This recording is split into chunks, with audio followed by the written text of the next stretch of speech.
Hi, my name is Nicole Morin, and for my presentation, I'm going to be doing breast cancer. What is breast cancer?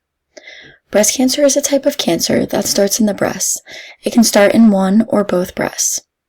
It occurs almost entirely in women, but men can get breast cancer too. Breast cancer can start from different parts of the breast. The breast is an organ that sits on top of the upper ribs and chest muscles. There is a left and right breast, and each one has mainly glands, ducts, and fatty tissue. In women, the breast makes and delivers milk to feed newborns and infants. The amount of fatty tissue in the breast determines the size of each breast. This is a picture of the anatomy of normal breast tissue. And this is another picture of the anatomy of breast tissue with the lymph nodes in relation to the breast. Genetics of breast cancer. A hereditary predisposition to breast cancer significantly influences screening and follow-up recommendations for high-risk women. However, in patients with a suggestive personal and/or family history, a specific predisposing gene is identified in less than 30% of cases. Up to 25% of hereditary cases are due to a mutation in one of the few identified rare but highly penetrant genes, which confer up to an 80% lifetime risk of breast cancer. An additional 2 to 3% of cases are due to a mutation in a rare, moderate penetrance gene, each associated with a twofold increase in risk. Progression of breast cancer. The most common staging system for breast cancer is the TNM system. To determine the stage in breast cancer, doctors evaluate the following: the size of the tumor and if it has grown into nearby tissues, and that's the T. If the cancer has spread to the lymph nodes, that's the N. If the cancer has spread to the distant sites, called metastasis, and that's the M. The hormone receptor status, the HER2 status, and the grade. Symptoms of breast cancer. A breast lump or thickened area of skin that feels different from the surrounding tissue. A nipple that looks flattened or turns inward. Changes in the color of the breast skin. In people with white skin, the breast skin may look pink or red. In people with brown and black skin, the breast skin may look darker than the other skin on the chest, or it may look red or purple. Changes in the size, shape, or appearance of a breast. Changes to the skin over the breast, such as skin that looks dimpled or looks like an orange peel. Peeling, scaling, crusting, or flaking of the skin on the breast. Diagnosis: breast exam, mammogram, breast ultrasound, breast MRI, removing a sample of breast cells for testing, testing cells in the lab, and staging breast cancer. Blood tests, such as a complete blood count and tests to show how well the kidneys and liver are working. Bone scan, CT scan, MRI, and positron emission tomography scan, also called a PET scan. The effect on exercise. Women who exercise have a lower risk of developing breast cancer than women who do not exercise.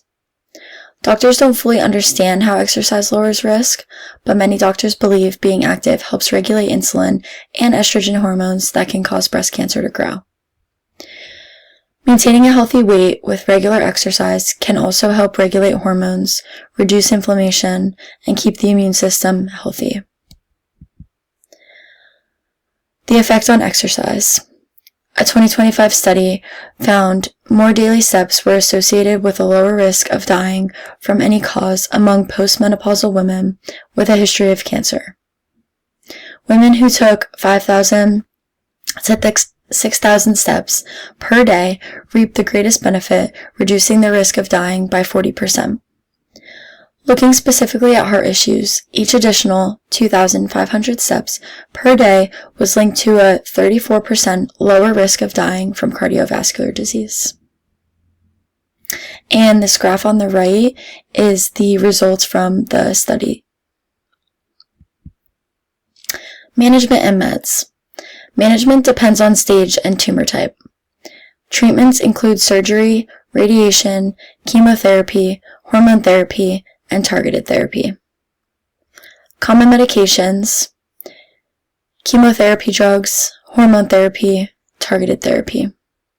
Side effects may include fatigue, reduced aerobic capacity, muscle weakness, neuropathy, and decreased bone density. How do meds affect the exercise response? Fatigue equals reduced exercise tolerance. Cardiotoxic drugs equals decreased cardiovascular capacity. Muscle weakness / neuropathy equals reduced strength and coordination. Hormone therapy equals decreased bone density, which equals fracture risk. And exercise may need lower intensity and close monitoring. Case study patient details. Name: Sarah Thompson. Age: 52. Height: 5'5". Weight: 165 pounds. Occupation: elementary school teacher. And concerns are fatigue from chemotherapy, reduced endurance, muscle weakness and losing strength, and gaining weight during treatment. About her condition.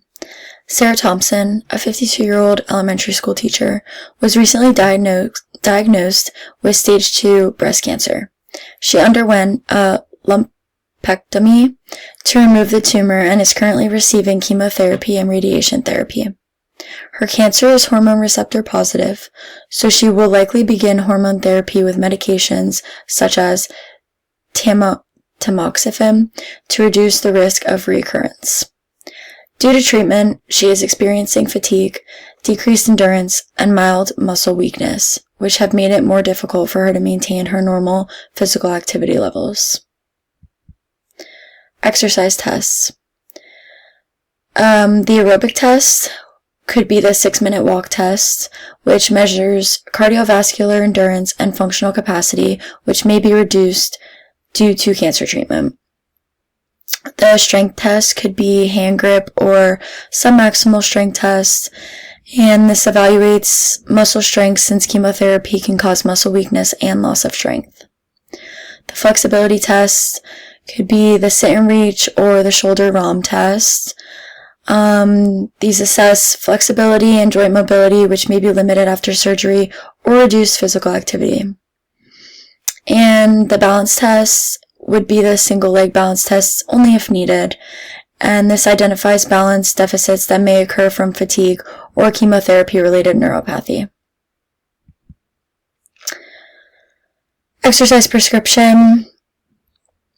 Aerobic fit would be 3 to 5 days per week, light to moderate intensity or an RPE of 3 to 5, 20 to 40 minutes, and walking or cycling.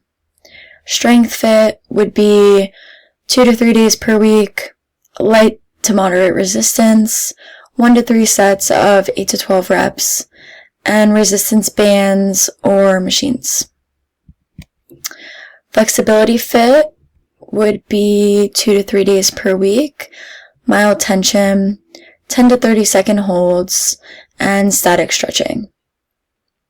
Balance fit would be 2 to 3 days per week, light to moderate challenge, able to maintain balance safely, 10 to 15 minutes per session, single leg stands, tandem stance / walking, heel to toe walking, and stability exercises to help counter fatigue and possible neuropathy from treatment. Special considerations. Monitor fatigue levels and adjust exercise intensity as needed. Avoid high-intensity exercise during active chemotherapy or radiation treatment. Monitor for cardiotoxic effects from certain chemotherapy drugs. Watch heart rate, shortness of breath. Watch for peripheral neuropathy, numbness or tingling in hands / feet that may affect balance. Include balance exercises if neuropathy is present. Be cautious with upper body exercises following surgery or lymph node removal. Focus on low-impact activities to reduce injury risk. Monitor for signs of lymphopenia, lymphedema, swelling in the arm or chest area. Avoid excessive strain on the affected arm if lymphedema risk is present. Gradually progress resistance training intensity. Monitor range of motion in the shoulder after surgery or radiation. Allow extra recovery time between sessions. Stop exercise if the patient experiences dizziness, chest pain, or unusual fatigue. Maintain proper hydration and nutrition to support recovery. And exercise in clean environments if immune function is suppressed. Conclusion: exercise can be a safe and beneficial part of treatment for individuals with breast cancer. A well-designed program, including aerobic, strength, flexibility, and balance training, can help reduce fatigue, maintain muscle strength, improve cardiovascular fitness, and support overall quality of life during and after treatment. Proper monitoring and adjustments are important to account for treatment side effects and ensure exercise is performed safely. And then these are my list of references from throughout the presentation.